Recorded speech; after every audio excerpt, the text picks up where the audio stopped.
the protein and ligand structures. And then at the end of this session, I will give you a demo of the docking using the Pyrex software. So first, let's understand what is drug repurposing here.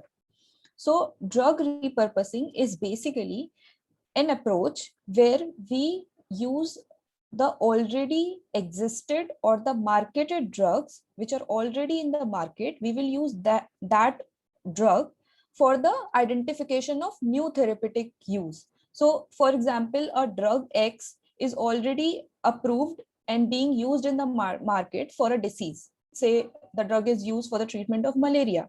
But now in the drug repurposing, we will explore whether the same X drug can be used to cure another disease. For example, here COVID-19, right? So this is the drug repurposing, where basically you are repurposing the drug. You are reusing one already approved marketed drug.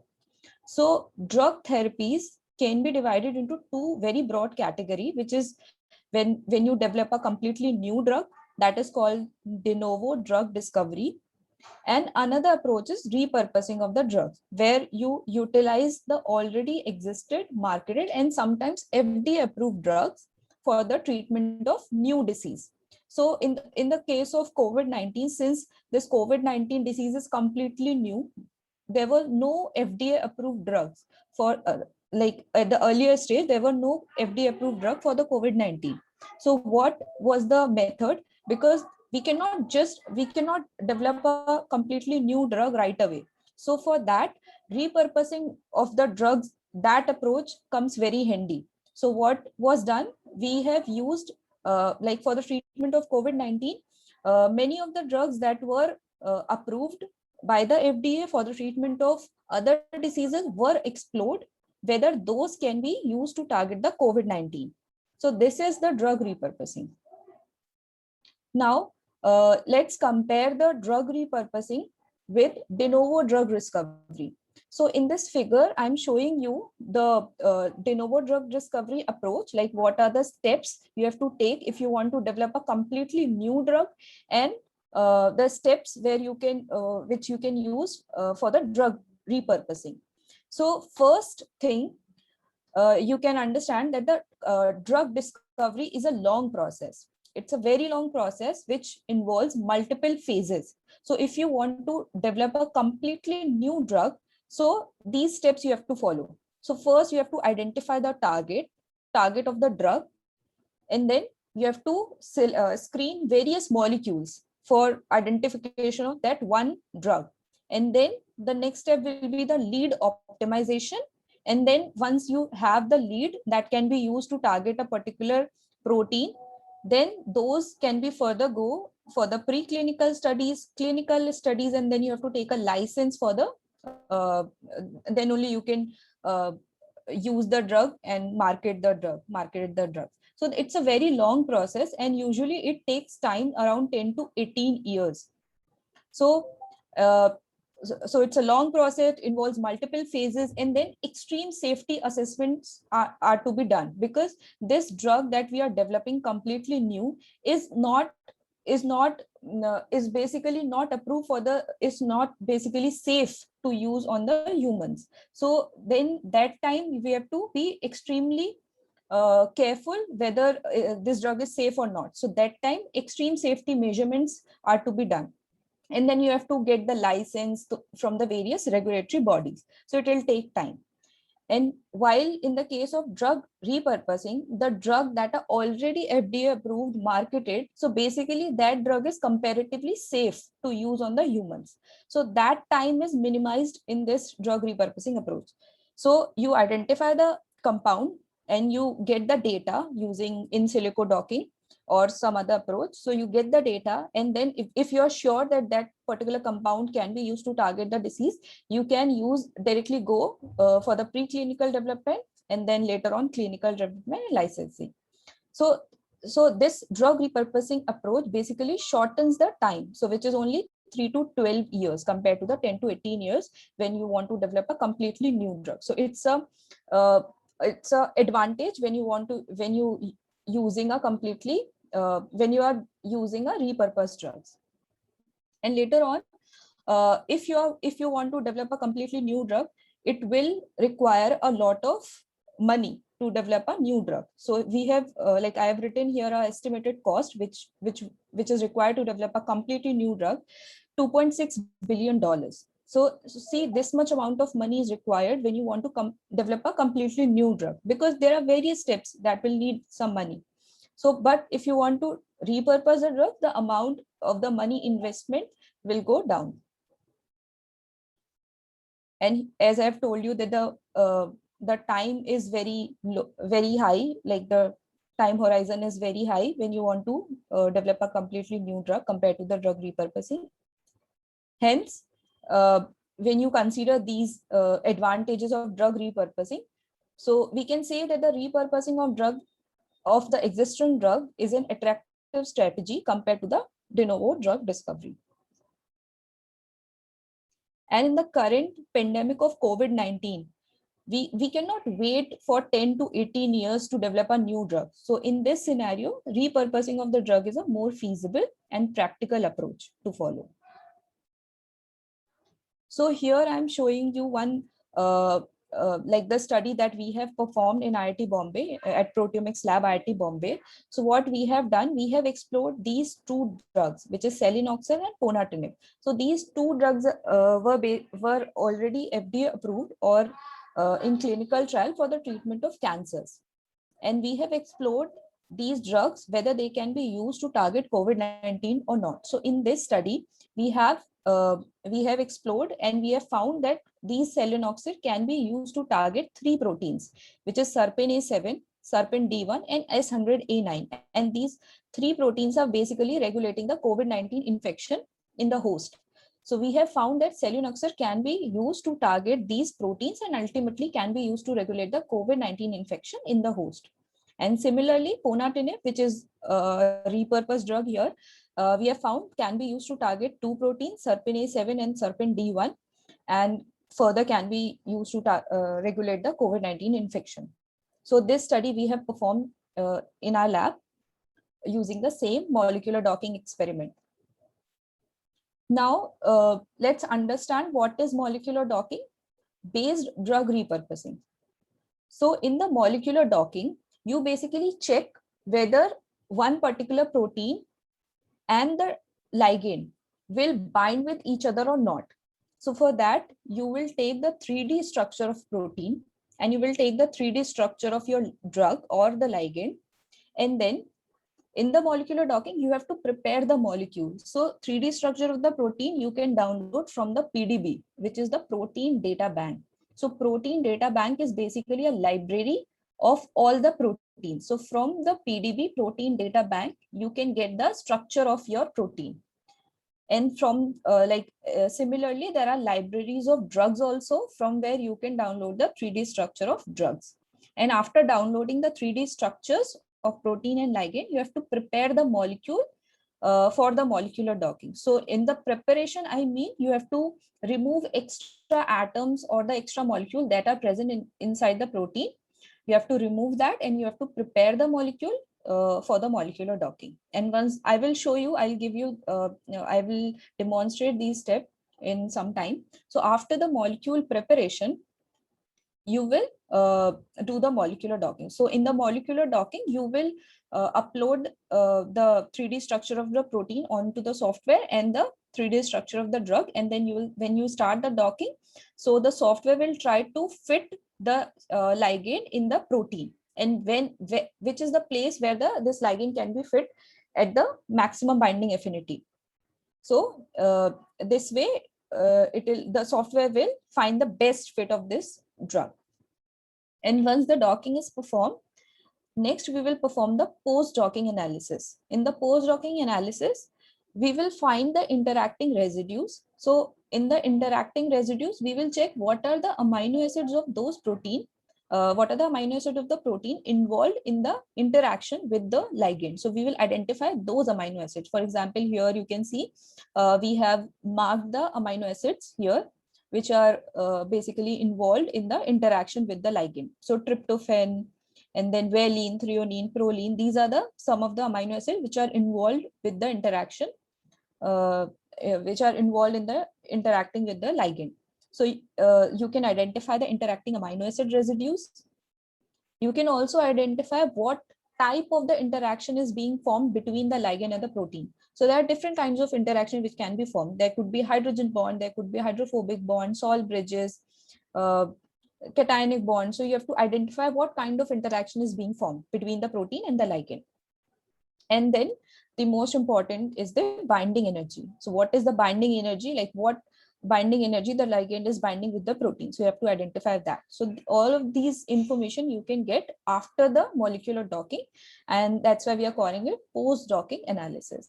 So this is the overall procedure of the molecular docking, where you get the 3D structure of the protein from the protein library, you get the 3D structure of the drug from the library, you prepare those structures and then upload them onto the software for the molecular docking. And after that, you will perform some docking analysis to get these information. So all the steps that I've explained in the earlier slide, now I will explain more detail. So for the ligand and protein preparation, first you have to get the structure from the PDB. So PDB is the library from where you can get the protein structure. And to prepare the protein molecule, you have to remove the heteroatoms, some NO2 atoms from the PDB file. So while crystallizing the protein, there are various kinds of heteroatoms are present on the crystallized structure. So you have to remove everything from the protein structure. So you will remove everything. And then to get the 3D structure of the ligand, you will use these databases, which are PubChem and Zinc. So these are the two very commonly used databases from where you can get the 3D structure of your ligand or the drug that you want to test. So you will get the 3D structure from these two databases. And to perform the molecular docking, you will dock both protein and ligand. So you can, here I have mentioned Autodock Veena. So there are multiple software of the molecular docking. So you can use any of the software for the docking, where you can just upload the protein and ligand structure and start the software where it will give you the docked structure. And after the docked structure, some files are generated that you need to split. So in the one file, you will get multiple poses of the protein and ligand. So and you want to split that. So for that, you need to extract the desired pose, and you will split the files that have generated after the docking using the Veena split. And you will select one pose which has the lowest binding energy. So that is the most favorable pose between the protein and ligand. So you will select one pose which has the lowest binding energy, and that can be used for the post-docking analysis. So in the post-docking analysis, as I've already informed you, that we will perform the binding energy calculation. What is the binding energy of the ligand? And we will identify the interacting residues and the type of interaction. So here we will use the PLIP server. So this is one server where you will just upload your docked file and you will get the information of the interacting residues and the type of interaction. Okay, so next I will be showing you a demo of Pyrex and how you can dock the protein with the ligand using the Pyrex software.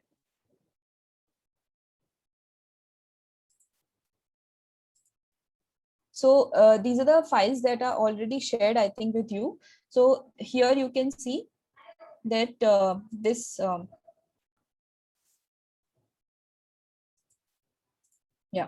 so these are the files. So I have already downloaded the 3D structure of the protein. So for you guys to understand, I have marked the structure as protein and ligand. So when you download the protein structure from the PDB, you will get some PDB ID. So the protein that I have downloaded has the PDB ID of 3KQ0. So this is the PDB ID of a protein. And when you download the ligand structure from the Zinc or the PubChem, there also you will get the ID. So this is the basically the ID of the ligand, which is 65064. So I have marked them as a protein and ligand. And now for first thing, we need to prepare the protein structure. So what I will do here, I will just open this PDB structure. So you can see that here, this protein is in the PDB format. So it is showing protein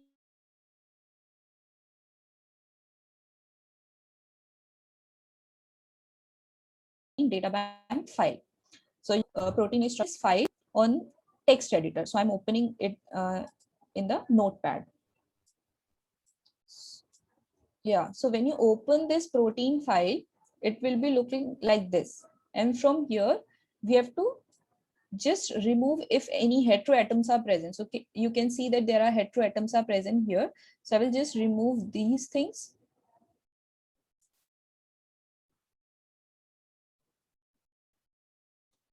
From the file.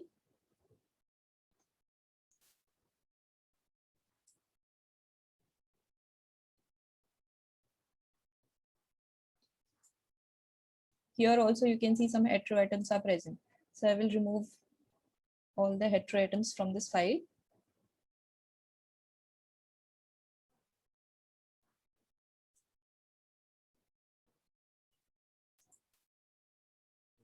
All right. And now I will save this.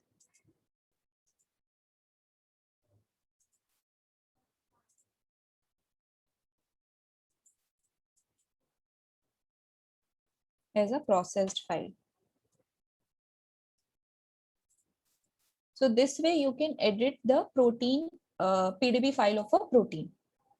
And once that is done, you can just take this protein file and the ligand file. So I've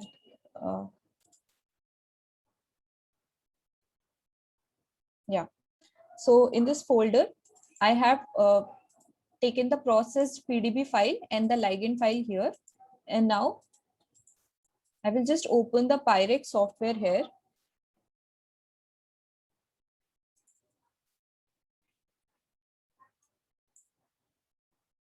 Okay. So when you open the Pyrex software, it will look like this. So here, if you go to the file and load molecule, you can upload the 3D structure of the protein. So I will just locate the folder where I have kept the PDB structure. So here I have kept the processed PDB file of the protein and I will just open it. So can you see the file is uploaded onto the Pyrex? Now I will just right click it and go to Autodoc and select the macromolecule. So what we are doing here, we are converting this PDB file into a macromolecule. And now the protein, the PDB file of the protein is loaded onto the software. Next step is to load the ligand that we want to dock. So for that, I will go to the Open Babel and I'll select the insert new item. And again, I will locate the folder where I've kept my ligand. So you can see the ligand is here. So ligand you have to download in the SDF file. So I have downloaded the ligand in the SDF file. So I will just upload it. So here I have uploaded the ligand. And so you have to convert the PDB file into macromolecule and you have to convert the SDF file into PDBQT file. So I will just click on the right click and convert the selected ligand into the PDBQT format. So here it is done. It is converted into the PDBQT format. Now I have to go to the Veena Wizard tab here and I will just start the process. And here you can see the name of the PDB file that I was using is 3Q0 process. So it is already selected here. And the ligand is also, which I have uploaded, is selected. So one ligand is selected to dock with this protein. So once this is, you have to check that the protein that you want to dock and the ligand is selected or not. So once that is done, we can just click the forward. And here we have to set the exhaustiveness to 50. So that will increase the confidence in our docking. And because we are not sure whether, like, what is the active site of this protein, we don't have any information of the active site of this protein. So what we will do, we will consider all the surface area of the protein. So for that, we have to put every structure of this protein inside this cube. So I'll just increase the size of this cube and make sure that all the protein is inside the cube. So whatever structure is inside the cube, it will be used for the docking. So you can check it from every side. And once you are sure that the protein is completely inside the cube, you can just press the forward. And now here you can see that the docking started. The progress is showing here running. And here you can monitor the progress of the docking from in the percentage wise. And so this way you can get the docking done using a protein with the ligand. So if you're docking multiple ligands with a protein, you will get all the ligands listed here, and progress can be you can see the progress. So if you have any question in between, you can just ask. So here the docking, it is in the progress. It will take some time to complete the process. Meanwhile, if you have any question, we can answer your queries.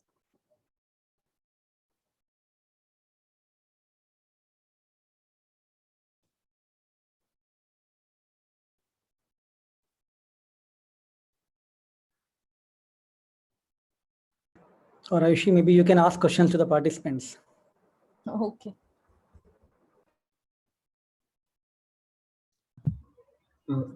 Excuse me, Ayushi, there are some questions in the chat box. If you want, we can ask. Yeah, you can share. yeah. So Krishi, there you was can read. Yeah. So there were some questions about how to remove the heteroatoms. Could you just clear that part out? Like there were 2-3 questions about curating the proteins on removing the heteroatoms. Okay. So for that, if you want to curate the protein structure, what you need to do, you need to just open the protein structure in any text pad, a text editor. So for here, I'm using the notepad. So you will just open the protein structure in the notepad, and you will get, like when you open it, it will look like this. So you can just select, you have to just see where are the heteroatoms listed. So if I just go down, you can see here it is written heteroatoms. So we don't use heteroatoms in the docking. So I have to just select the heteroatoms, and I'll just press the delete button. So the heteroatoms are deleted from here. And now similarly, I'll go down to check whether there are other heteroatoms are present. So in this protein, there are heteroatoms present in the below also. So I'll just go and find, and I'll just select every heteroatoms.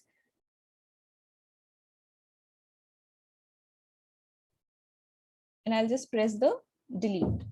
So this way you can delete the heteroatoms. And one thing also you need to keep in mind that while performing the molecular docking, you will only take one chain of a protein. So there will be some cases where you will find that in the 3D structure, there are multiple chains are present. So for example, hemoglobin. Hemoglobin is made up of 4 subunits, okay, A, B, C, D. So this way, while you are taking the protein for the molecular docking, you will keep only one chain in the protein. So if there are other chains, you will find that, see here A is there. So that means this is A chain. So similarly, in many of the PDB files, you will get B chain, C chains, that also need to be deleted. This way you will curate the protein for your molecular docking. Any other question, Krishi? Ayushi, there was one more question about why do we remove the heteroatoms? Okay, so when scientists crystallize the protein, so to perform a proper crystallization, they need to add some salts, some heteroatoms to get the better crystal structure. But they are not required. But they are not the part of the protein. We are adding some salts and heteroatoms just to get a perfect crystal structure, because proteins are very difficult to crystallize. That's why they are adding these additional atoms or the molecules. So while performing the molecular docking, we want to check whether this protein is binding with the ligand or not. We don't want to take any extra atoms. So for that, you need to remove those extra atoms that are used during the crystallization process, because those atoms or the molecule will hinder the process of the process of the docking, when the ligand will bind to the amino acids of the protein. So for that, you need to remove any other thing except the amino acids of the protein. Yeah, there was one more question about can we dock DNAs and RNAs with drugs using the Pyrex software? Okay, so you cannot dock using the Pyrex software, but you can there are other software also where you can dock the RNA binding motifs and the DNA binding motifs, but not in the Pyrex. Also, Ashley, they were asking about like if you could summarize the steps of Pyrex in short, like what Okay. exactly the procedure is after making the macromolecule. Right. Okay. So I'll open it. So yeah. So just to summarize all the steps of the Pyrex. So just remember two things. In the molecular docking, you need two things. One is protein and other is ligand. So to upload the protein, you have to go to the file, load molecule, and load the PDB file. And when you are loading the PDB file, then you have to right click it and convert it into the macromolecule. So in the first step, you will upload the PDB file of the protein and you will convert the PDB file into the macromolecule. That is done. And to upload the ligand, you have to go to the OpenBabel and upload the 3D structure of your ligand, and then you have to convert that the 3D structure into the PDB-QT. So protein ke liye you will convert it into the macromolecule, and for this ligand you have to convert it into the PDB-QT. And once that are done, you have to just go to Veena Wizard and start the docking procedure. So you have to keep three things in mind. Upload the protein structure, convert it into the macromolecule, upload the 3D structure of the ligand, convert it into the PDB-QT file, and then go to Veena Wizard and start the docking. Okay, there's one more question. Yeah, Purvaja, if you have a question, you can go ahead. Then I'll ask. You can unmute. I just wanted to ask what do we have to do after deleting the heteroatoms? I wasn't able to follow. Okay, so after the deleting the atom, you have to go to the file and save it. Just you have to go to file and save. So whatever changes you have done into this file, it will be saved. Next, Amit, do you have a doubt? Yes, sir. Actually, sir, when I edit those files, like when I delete the heteroatom, then I go for the save as, but it's saving like text document. I cannot convert that changed file into the PDF format. Right, Amit. So for that, you don't save as, just save it. So it will be automatically saved as a PDB. Oh, okay. Thank you, ma'am. Actually, there's one more question. Will ligand binding make the protein, like will ligand binding inhibit the protein or inactivate the protein? Okay, so by just doing the docking, you cannot be sure that the ligand binding is inhibiting the protein. So for that, you need to study, like you need to search the literature to identify whether. So see, in the docking, you have identified this that the ligand is binding at this particular site. Then you have to study that those sites basically are they are active site or not. If they are active site, what kind of interaction is being formed between the ligand and the protein molecule. So just we cannot be so sure just after the docking that they are inhibiting the protein. So for those things to identify, you have to go to the literature and see whether the ligand is binding to the active site and what kinds of interaction is present. And then if the similar kind of interaction is present in some inhibitor which is binding to the protein, you can actually predict that, yeah, if the similar kind of interaction is being formed, you can predict that yes, the ligand is inhibiting the protein.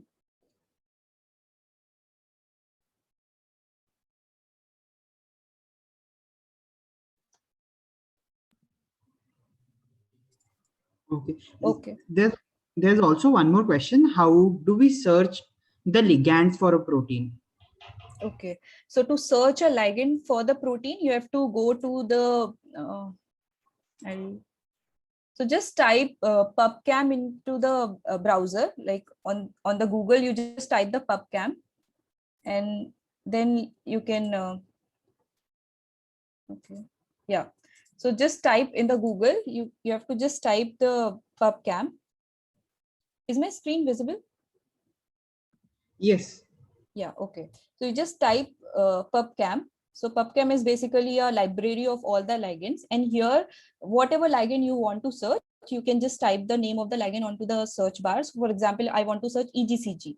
I will just type the name of the EGCG, and here I will get the structure of EGCG. So I'll just select the EGCG, and from here, so this is basically the like from here you can get the 2D structures, 3D structure. So for the docking, I need the 3D structure. So I will go to the 3D conformer tab. I will go to download and save in the SDF format. Just press the save, and here you can save it. Just save it. So this way we can save it. Also, there's one more question. How will I understand which chain is important and which chain to delete in a protein if there are multiple Okay. chains? Yeah, if there are multiple chain, you can take only one chain. Like there could be any chain. You have to just keep one chain. It could be A, it could be B, it could be C, it could be D. So all the we will consider all the chains are same. So we will take only one chain. You can take any of the chain. Okay, Tamizini, you have a Also, question? also just May I ask question, or is there any? yeah, you can ask.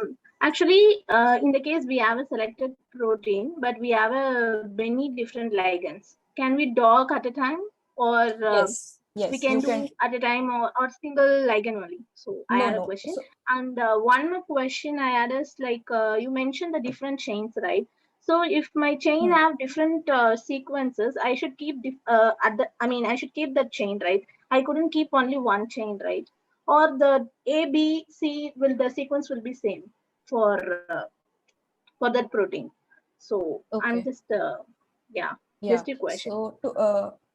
So to answer your first question, whether you can dock multiple ligands at a time. So in the Pyrex, you can dock multiple ligands.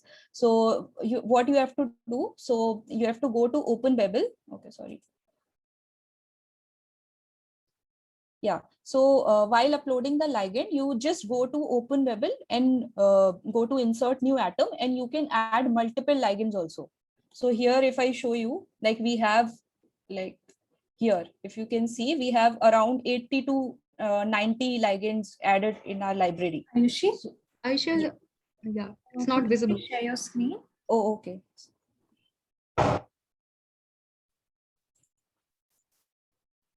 Yeah, I'm sharing the screen.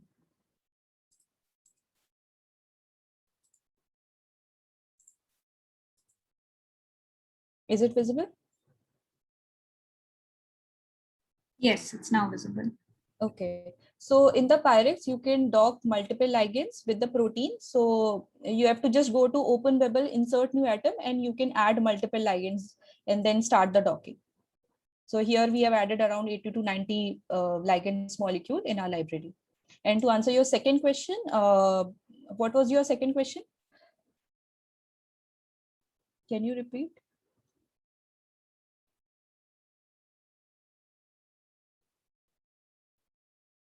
So your second question was whether if there are multiple different chains are there, like different amino acid sequences are there in different chains, then of course you need to keep the different chains if there are different sequences.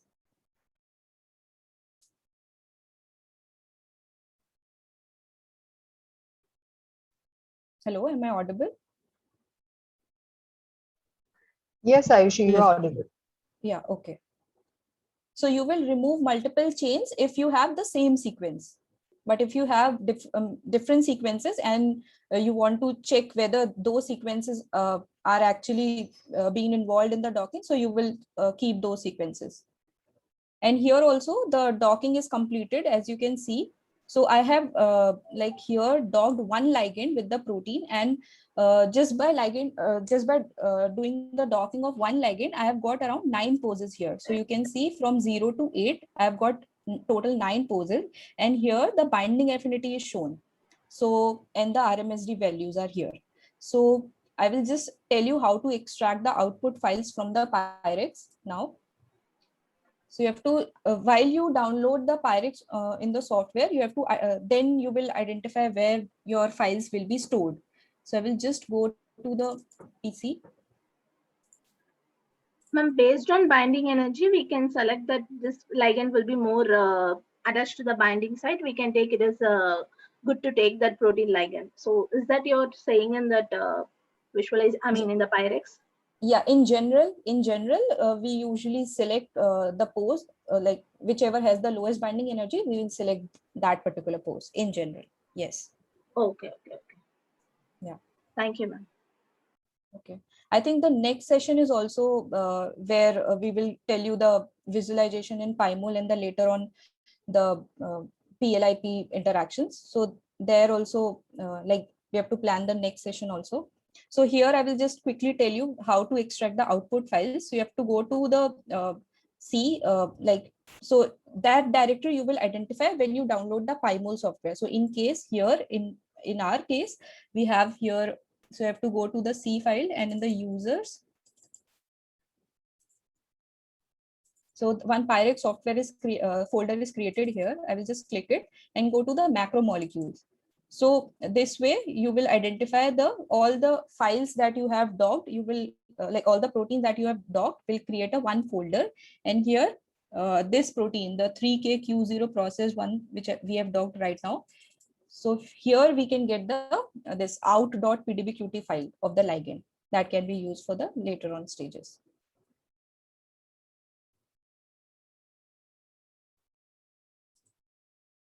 Amrita, you want to take over now for the next session? Yes. Okay. If you're done, then I can share my screen and start the session. Yeah, I'm done showing them.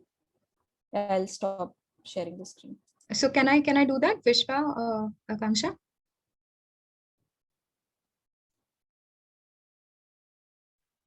Amrita, you can start. Yes. Okay, all right.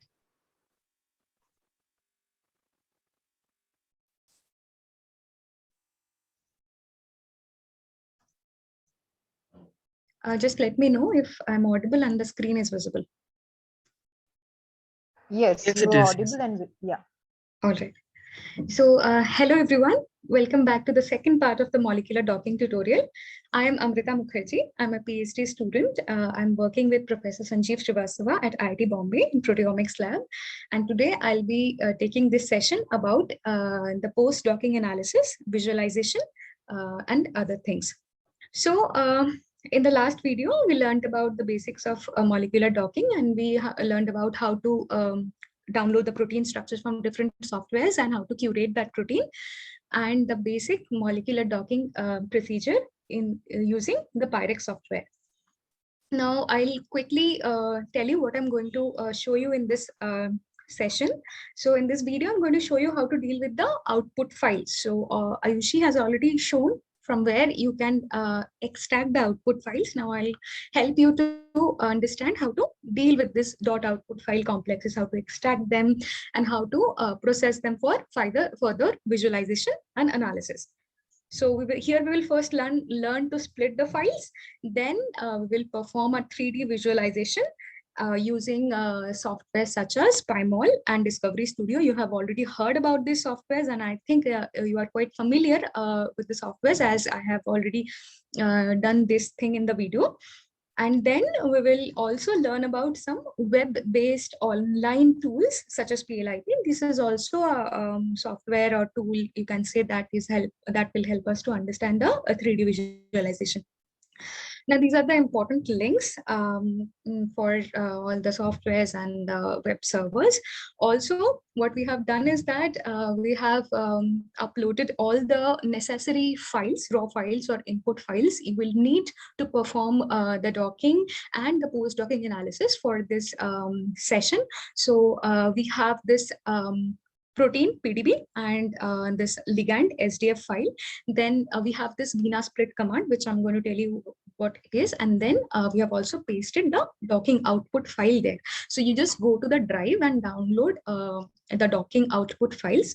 So as you can know, so this was the result, right, for the recent docking what Ayushi performed earlier. So it has got this output file, ligand file, 9 splitted ligand files. But this is the result. But if you see this particular file, it will come in a single file. So this output file, after docking, you will get two files. One is a protein and one is a ligand output file. So this output file will be one single file, but this is a compressed files of all the poses, all the possible dock poses combined together. So when you dock using Autodock, Autodock generates one output file which has all the 9 you can see the 9 poses have been generated here, right? So here in this output file, all the 9 poses will be combined together. If you split the file one by one, once, you will get all the poses separated. So what we will do that, we will split this file first right away. So for that, what we need to do is you need to use a command to split this file. So here what I'll do, I'll type a command prompt. So let me tell you what command prompt basically is. So it's nothing but it's a command line interpreter or an application in Windows, which is available in all the Windows thing. And if you are using Mac system or Linux, you will get the similar thing as terminal. So it's used to execute entered commands. So for example, this terminal, we are going to use it to execute our command, a VINA split command, to do the splitting of this output file. Okay, so for that, what I need to do is that I have to locate the directory. Now, why do I need to look at the directory? Because I have a computer directory or a folder where I have my files loaded. Like for example, so in this folder, downloads /workspace, I have this my output file. And also I'm going to split this file using this VINA split command. This VINA split command you need to keep in the same folder where you have the docking split files, right? Otherwise it is not going to work. So what I'll do is that I'll simply copy the path or the command path, the folder path, and I'll go back to the command line and I'll change the directory. So to change the directory, so the directory is not mentioned here. So that means this command line cannot execute our command, cannot perform the splitting unless we take it to the correct directory. So to go to the correct directory, what we'll do is that type cd space, I'll simply paste the directory where I have the files and enter. So now it has located the directory. Now what we will do is that we will input one code, which is VINA /split space -- input space the name of the file which I am going to split .pdbqt, because it is a pdbqt file and we are splitting it this way. So now see, back in the folder, all the 9 files, they have been splitted right now. Okay, now if you open each and every file, let me open it via Notepad, you'll be able to see all the information of this doc file, the poses, the interactions, the amino acids or the molecules that are interacting, and most importantly, the binding energy. So it has a binding energy of -9.1. So what Autodock does is, Autodock gives a score. I mean, it will give you a score depending on what is the type of interactions you are having. So our docking energy or this score or this particular score is a wholesome interaction with all the ligands and the amino acids that are acting together. So and this score reflects the binding affinity between the protein and the ligand. So generally, the lower the most negative the binding energy, the better we can say a docking a pose is being generated. So among all the 9 poses, this ligand 1 pose has the most negative docking score. So hence we are going to take it forward for further analysis. Okay. So once you have done this extraction correctly from all the output file, you are all set to visualize the doc complex in 3 dimension. So for that, you need to use some visualization tools such as PyMol and Discovery Studio, and we'll go through them one by one. So first one, we will talk about the PyMol. So this is an open source molecular visualization tool. So it is a platform by Schrodinger. It can produce high quality 3-dimensional images of the molecules such as proteins and drugs. You can access the unpaid version of it by the educational version. One second. Yeah, this is the educational version of the PyMol. Here you have to register with your name, your email address, all the an institution, all the necessary fields required. Now, once you register it, they will send you one key or the access key. So you, after downloading the PyMol, you need to put that access key, and then you will be able to run the PyMol. All right. So once you have installed the PyMol, so this will be the interface. So I have installed the educational version of PyMol, and that is why it is looking like this. So now I'm going to show you the basics of the PyMol thing. So the interface has everything you require right now. On the top of the screen, you will find the major tools, for example, file, edit, movie display settings, something like that. And we will use some of them today. Now, when you click and open the file tab, you open, and you go back to the folder where you have all of your documents. So I have it in my workspace. So this is the protein 3KQ0. So now I'm going to click it and open it. Now see, the protein has been opened here. Another feature with the PyMol is that you can do, so there's a multiple window feature. So new PyMol window, you can run a multiple visualization analysis using at a single time. So I am using one folder to two tabs at a time. That is also fine. So another way to open the file is that you just simply click and drag the file to the PyMol, and it is open. So you do not need to go to the file. You do not need to open these things. You do not need to do. Now, similarly, these are very handy tools for the PyMol. I'm just showing. Similarly, when you're going to open the ligand, so we have split the ligand, right? And we are going to work with the POS1 ligand. So this is the POS1 ligand. We are going to work with that as of now. You can use any pose you want to visualize. That is totally up to you. I am going to work with that only. So let's open it. So I'm going to work with this output ligand 1. And now it has been loaded. Both the ligand and the protein has been loaded.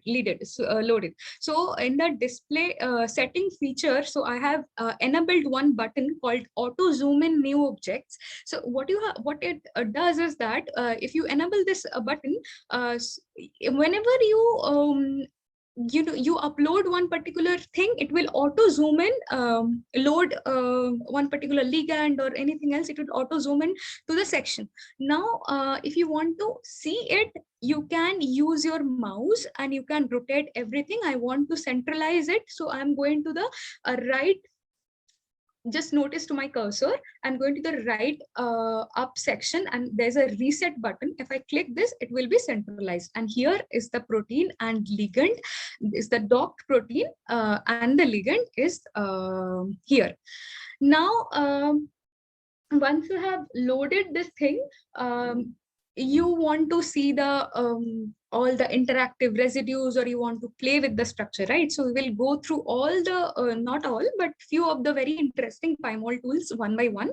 So what we will do is that first we will see the interactive residues. So here in the right hand side, there are certain tools as well. So for example, A is for action. You can perform any action using it. S is for the selection, show as if you want to show certain things. We are not doing it right now. H for hide, if you want to hide everything, it will be hidden. Then S may, if you want to show this thing will be shown. So I have done the hide thing.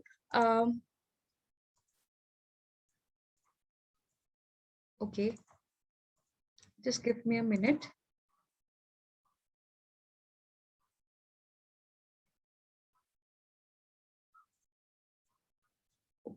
I'll open this thing once again. Yes, here is the protein loaded and here is the ligand loaded. And then here in the label section, you want to label the residues, you want to label the chains. We will go one by one. And there is a C section. You can color each and every residue or each and every biomolecule. For example, you can color the protein, you can color the ligand as well. And I'm coming to that. So first, what I will do is that we will go to the display button, display tab. Display has a lot of interesting feature. So I can zoom the display into 4 angstrom sphere. I can zoom into in other ways as well. So and then it comes to the background. I can change the background. At present, I am changing the background to white. So changing the background to white or black, it depends on you, which background you want to work with. And then you can change the color space. So I am keeping the PyMol color space. It is the default color space of this particular software. Then what you can do is that you can go to the preset and go to the ligand sites, and you will be able to see the interactions present in the between the protein and the ligand. So as you can see, let me change the color of the protein and the ligand so that you will be able to visualize. So to change the color of the protein, so what I'll go to the right hand side tab. So I'll take the protein 3KQ0 and I'll click the color option on the protein only. Do not click the all color option, otherwise it will be all thing will be changed. So I am taking the color to a different one, which is an orange. So now, right now, my protein has been colored into orange, and we can color the ligand into green. Or what we can do is that we can color the ligand by element. Element by element, meaning CHNOS. That means here the C will be carbon will be green, H will be gray, N will be blue, O will be red, and S will be orange. So it's a very nice method of coloring this ligand. So you will be able to see. By looking at the structure, you will be able to see which atom is what, right? So now if I zoom into the protein ligand dot complex, I'll be able to see that these dashes are the non-polar interactions having in the protein and the ligand, right? So you can identify using these as well. So and here also, by doing this preset and finding the ligand sites, you are also able to visualize all the interactive amino acids that are present in this binding site. So can you see these chains are quite different from the the whole protein structure. The protein structure has got if I centralize it, the protein structure has got this beta sheets, and the protein structure has got this alpha helices, right? The overall the protein, this has protein beta sheets and alpha helices, but at the side of the ligand binding, the amino acid residues that are the probable or the potential interacting residues that are popping out right now. You can measure the distance between these amino acids. You can name these amino acids. Also, what you can do is that if I go to the setting, if I go to the display, and if I click the sequence, you will be able to see the entire sequence of the protein. And if you click on any of the sequences, for example, I'm clicking 81V, that particular thing will be appeared here. So you will be able to locate that particular sequence on your three-dimensional structure really easily. Now you can do one thing. You can change the sequence mode to residue names. So for example, in earlier it was on a residue codes, that is amino acid one letter code. Now if you change the sequence mode, you will be able to see that as a residue name. So if I am clicking on 16 ALA, ALA means alanine. So it is on the 16th position. So here I can locate the 16th alanine in this three-dimensional structure, right? Now you can play with this structure really well. What I can do is that I can change the length and the width of this alpha helix and beta sheet. So for that I can, so there's a working directory. This command line box also, Pymol works with Pythons, and if you give commands accordingly, so you can change the modifications or your actions here as well. So if I'm going to change the alpha helices to look different, I'll write set cartoon, then oval. Alpha helices are denoted in the oval. So the code in the Pymol for alpha helices is oval. And then length, I'm keeping it 0.8. So yeah, see, can you see this? The length has been changed now. Similarly, if I do it for the beta sheets, so beta sheets are called as rect, R-E-C-T. So I'm changing the length of the beta sheets as 0.6.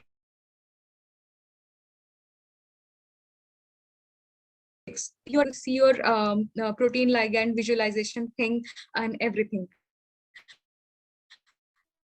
right? So there are many tools with which you can play. I'm not going to show this, show each and everything, because this is a beginner session for Pymol. So one more important thing you can look from this Pymol thing is that you can go for to label one particular amino acid here. For example, you want to take a picture of this particular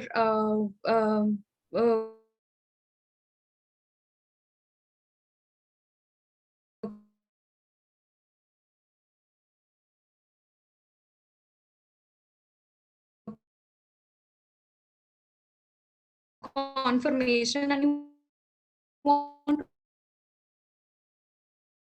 label one residue name by residue number, then one letter code, anything you can choose. So I'm choosing the very first mode, which is residue name / residue number. So and I'm clicking on that, and I'm clicking. If I'm clicking into this, so the tyrosine 91 will be visible. Similarly, if I'm clicking onto this, the serine 89 will be visible. Now you can see there is one interaction here, which is with the yellow dash. So if I click onto this amino acid, so this will be GLN 66, glutamine 66. So now, if as you can see, these are the label size, and these are the labels that are in a very small size. So if you want to change the size of the label, you can do the same as well. So let's try doing that. So let's write set label size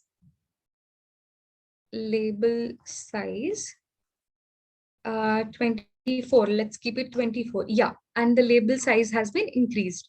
So in this way, you can play with the user interface as well, or you can put such commands. Now, how your question may arise that for what command you need to use to perform a particular action, right? So for that, you need to do practice. You need to learn a lot about Pymol. So there are a lot of commands available all over the internet to do such things. So for example, to change the alpha helices and beta sheets, to change the label, to change the color. In fact, what I'm changing the color here from, you can simply go and write a code to change the color. So this Pymol interface is really user friendly this way. Then there is one more useful tool, which is that you will find in the wizard tab, which is the measurement. So you can measure the distance between two atoms.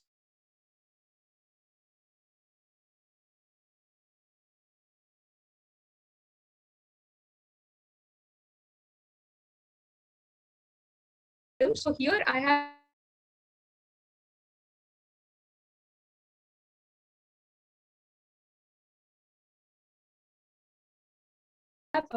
click the measurement, and I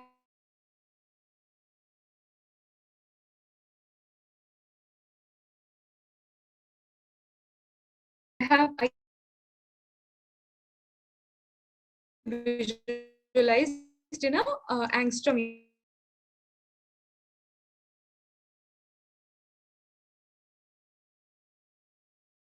unit. So is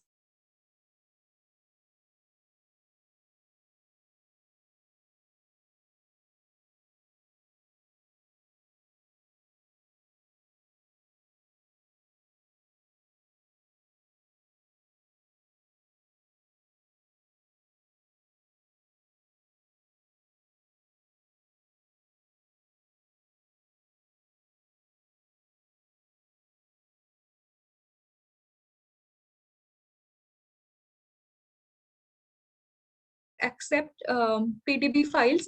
These are prevalent in the field of this docking. So it will be really helpful. And I'm saving it as docked. I'm saving it as doc/PLIP, because the reason why I'm doing that, because I'll be using the same file when I'll do the PLIP analysis later. So I'm saving the entire session. So it will save this particular session as it is, and later when you open the file, it will be in a similar state. And now if we want to get a close view, or if you want to get a picture of the close view, you can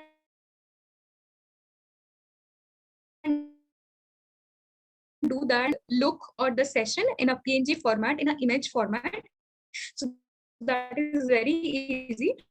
So what need a high resolution image, what you will write here in the command box, ray1200. This is a command for generating high resolution images, and you simply enter, and there's a high resolution image has been generated in a PNG. Now all you need to do is export image as PNG format. There are other formats as well. Save PNG image as, I'm saving this as doc.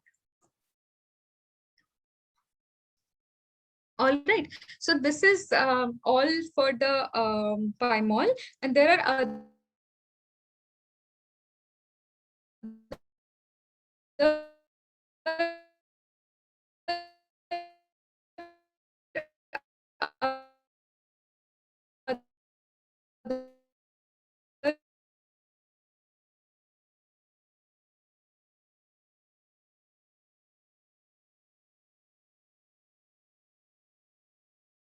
other session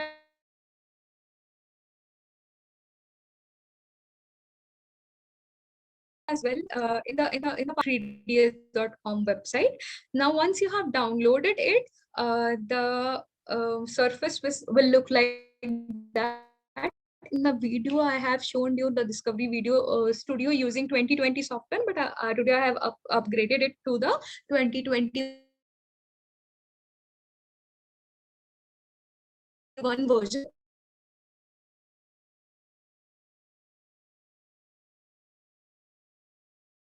So here in a uploading a molecular window.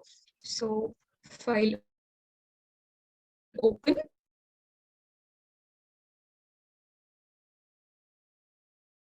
And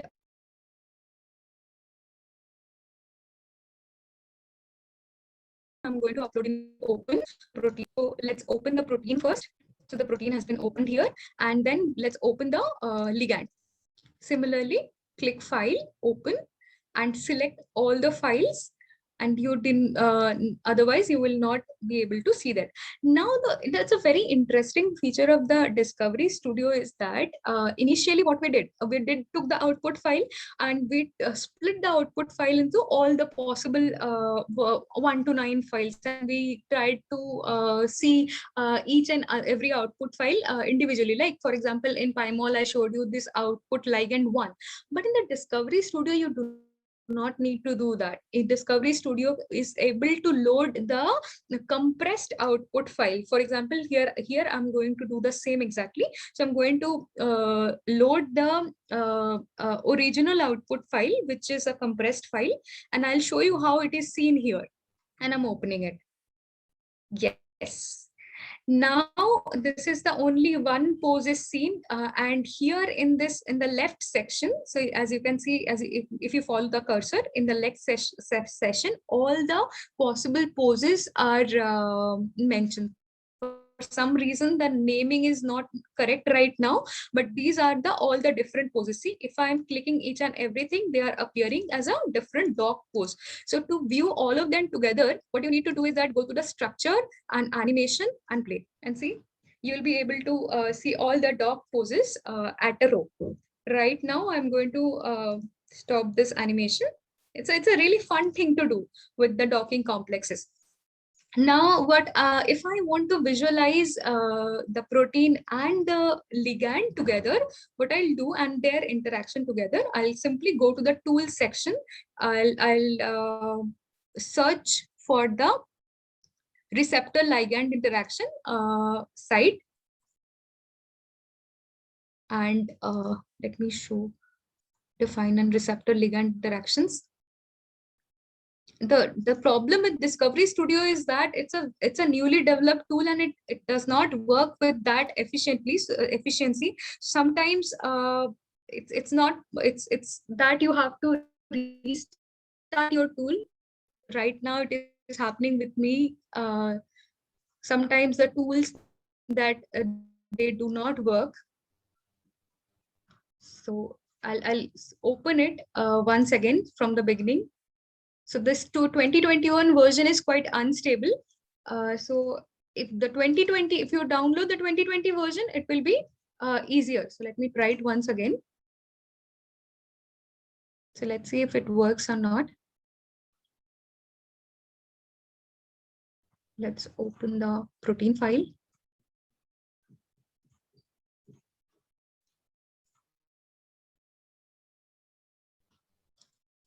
Similarly, the ligand file.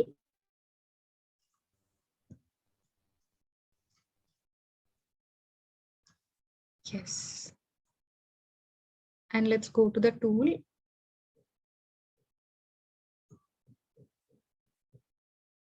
Okay.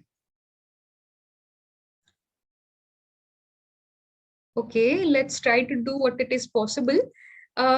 So this is the protein loaded here, and there is another tab. So whenever you load the protein and the tab in the Discovery Studio, they will be always loaded into two different windows. So you can see one each and other as differently initially. Then what you need to do is I'm simply to see both the structures together. So I'm selecting here only I'm doing selecting the protein, and I'm simply copying it, and I'll be pasting the same thing in the ligand folder. So now they are loaded. Now the protein and the ligand are loaded. Now what we will do is that we will go to the tools and we will try to do the receptor ligand interaction, which is not happening right away.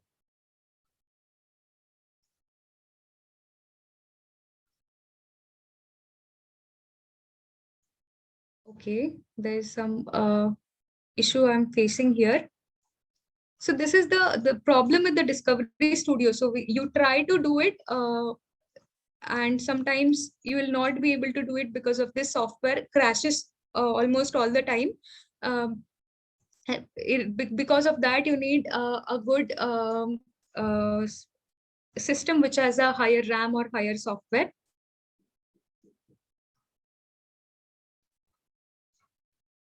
I'll try to do that later because right now it is not happening. Okay. So this is how in the Discovery Studio, the protein and the ligand is shown. So can you see this server is currently hanged a little bit. So in the video, you can see the way I have done all the 2D interaction, how you can Discovery Studio. So right now it is hanged, and I'm extremely sorry that I'm not able to show you. So let's move into the another section, which is a So that's PLI. fine, Amrita. So, I think that one, it can happen. We can always, discuss the result later on. We can go to the last one now and just, I think let's wrap it up. Okay. So this is the last thing I wanted to show you. So this is a protein ligand interaction profiler. So this is a web-based tool where you can upload the doc complexes and you can see all the type of interaction right away. So here is a section called Choose File tab. If you click this file and you open a PDB file, so here in the during the PyMol session, I have done this PDB file, which is doc.plip. This was the file I have saved, which is a protein and ligand combined file. So let's open that. I've saved that in a PDB format. So I have opened it, and I'll simply press the analyze file. So it will take less than a minute to analyze all the possible non-polar interaction. Now, one interesting factor is about this protein ligand interaction profile is that it not only shows hydrogen bond and hydrophobic interactions, it will also show you some interactions if there are any interactions. Okay, if there are any interactions, it will be able to like for example a pi bond, for example a salt bridge, it will be able to show you that sort of interactions as well. So I am trying to load this.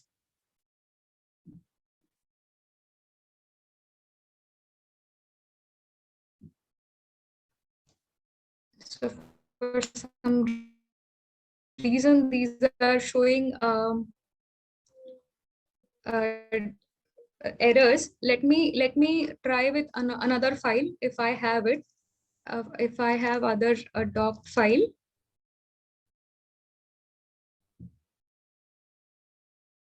Okay. Yes, Amrita, while you are doing that, let me just explain. Take the question.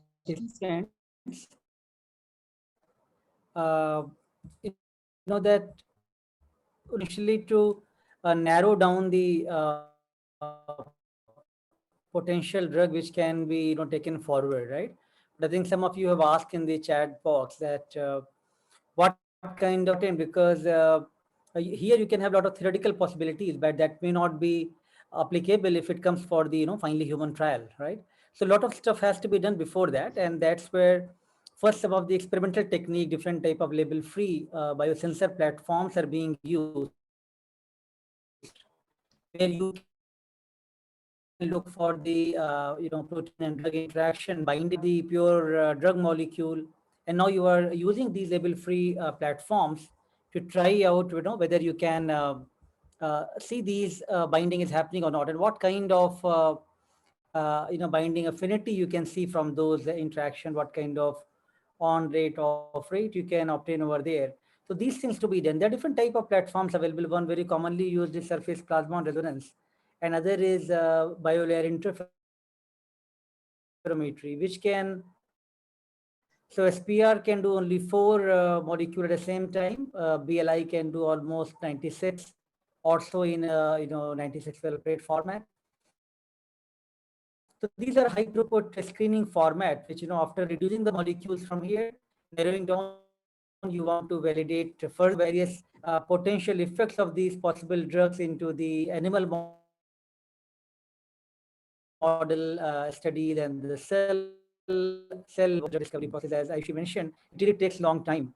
And that's where sometimes the drugs which have already been identified, which has gone through this pipeline, it becomes much easier for scientists to take them for the repurposing the drug. Like it works for something else, can it also works for another disease, right? And something like in this kind of pandemic, this became much more apparent. We don't have time to discover something new, but something already known not having a side effect for human health, whether those can be taken forward. But this is the right way to get started, because once you discover something, a known protein, a known a molecule which you have interest, but you do not know that what this protein can interact with each other molecule, then you have to narrow down those possibilities with lot of chemical molecules, drug libraries, and try to screen those further, which can be taken forward for the next step. So Amrita is set now. I think she can just close the session shortly with conclusions now, right, Amrita? Right. Okay. Yes. So this is the interface after analyzing the protein ligand profiler. So what I did is that I resaved the entire file in a PDB format, and I reloaded the button. So this is the results you will get. So here is the protein and the ligand. So the protein is in blue color and the ligand is in is in orange color. And if you go down, it will show you all the possible interactions. So here you will in this particular protein ligand interactions, only two hydrophobic interactions are there, and these the amino acid number and amino acid residues, and only one hydrogen bond is showing. So these are the types of interactions is showing. This particular interaction is for the protein. I have loaded right away. So a 6 of hydrophobic interactions with the residue number and the amino acids. For example, the first interaction is a tyrosine, which is in 27, and all they are of the A chain, because the docking was done using the A chain. So it is showing the A chain. Similarly, 9 hydrogen bonds are present in this particular protein ligand, and there is no salt bridges, and there is no metal ion. There are no other type of interaction. See, if you can see here in this section, so there could be water bridge, there could be pi stacking bonds, there could be halogen bonds as well, but because they are not present in this type of this protein ligand complexes, they are not highlighted here. You can download the results in XML format as well as in RST format, depending on the type you are working with. So that's it with the post-docking analysis. You can try. We have uploaded this all the files here, the output files. You can try the analysis using these output files, and you can do the docking from the scratch. So that's it from my side. Thank you. Aishi, you want to add anything further? I can take the questions now. Yeah, there are some questions in the chat. I'll just read it out to you. There's one question: in PLIP web server, which molecule should be uploaded?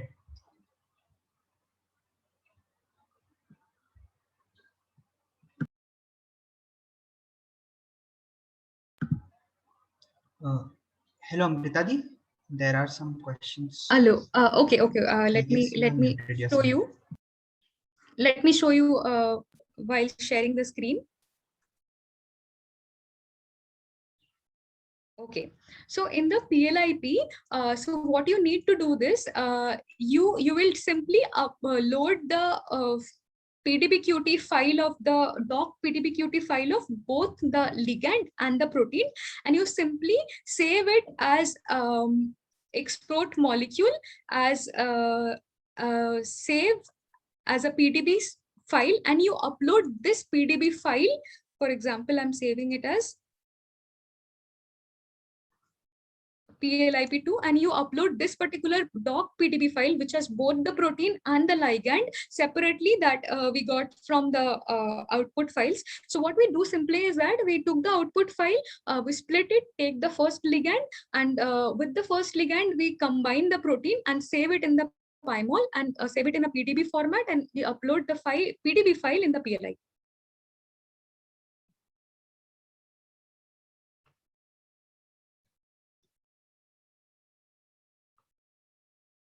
Any more questions?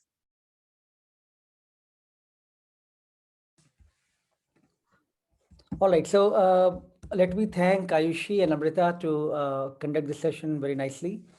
Let me also tell all the participants that while proteomics-based work, the last year lockdown actually gave opportunity for many of the lab members to explore something sitting at home, what they can do. And Amrita and Ayushi utilized that very well, and they actually learned some of these tools and also started utilizing for COVID research and now using their own cancer research.